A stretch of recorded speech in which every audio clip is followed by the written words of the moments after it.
Cook with Comali season 7ல இந்த வாரம் பாரம்பரிய சமையல் வாரம். அதாவது குறிஞ்சி, முல்லை, நெய்தல், பாலை இந்த 4 நிலங்கள் சம்பந்தமா தான் பார்த்தீங்கன்னா, சமையல் பண்ணணும். அதற்காக இன்னைக்கு சனிக்கிழமை எபிசோடு இல்லையா? ஆரம்பத்திலேயே பேரிங் நடக்கும். நம்ம கோமாளிகள் 2 பேரா பார்த்தீங்கன்னா, அந்தந்த நிலத்துக்கு ஏத்த மாதிரி நடிகர், நடிகைகளோட கெட்டப்ல இருக்கிறாங்க. ஸோ ஃபார் எக்ஸாம்பிள் பார்த்தீங்கன்னா, மலையும் சார்ந்த இடம் அப்படின்னு பார்த்தீங்கன்னா, அதில பாகுபலி கெட்டப்பு இந்த மாதிரிலாம் போட்டிருக்கிறாங்க. அந்த மாதிரி அந்த படம் பார்த்தீங்கன்னா, அந்த இடத்துல எடுத்திருப்பாங்க. அதே மாதிரி தாங்க கெட்டப்பு போட்டுக்கிட்டு பேரிங் நடந்துச்சு. அடுத்ததா அட்வான்டேஜ் டாஸ்க்கு அதுதான் நமக்கு முக்கியம். அட்வான்டேஜ் டாஸ்க்கை இந்த முறை எந்த டீம் வின் பண்ணியிருக்கு அப்படிங்கிறத பார்க்கலாம்.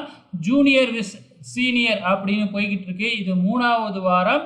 அந்த வகையில் இன்னைக்கு அட்வான்டேஜ் டாஸ்க்கு என்ன கொடுத்துருந்தாங்க அப்படின்னா, மாவு சலிக்கிற டாஸ்க்கு தான். மாவு சலிக்கிறது டாஸ்க்கு அப்படின்னா சாதாரணமாலாம் கொடுக்க மாட்டாங்க இல்லையா? இடுப்பில் ஜல்லடையை கட்டிக்கிட்டு அதை ஆட்டி ஆட்டி மாவு ஜலிக்கணும்.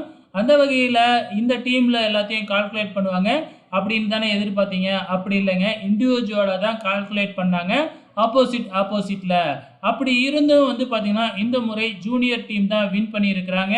ஜூனியர் டீம்ல இருந்து 3:1 அப்படிங்கிற விகிதத்தில் பார்த்தீங்கன்னா வின் பண்ணியிருக்கிறாங்க அட்வான்டேஜ் டாஸ்க்கு. நாளைக்கு மெயின் குக்கிங்கில் எந்த டீம் வின் பண்ண போகுது அப்படிங்கிறத வெயிட் பண்ணி பார்க்கலாம்.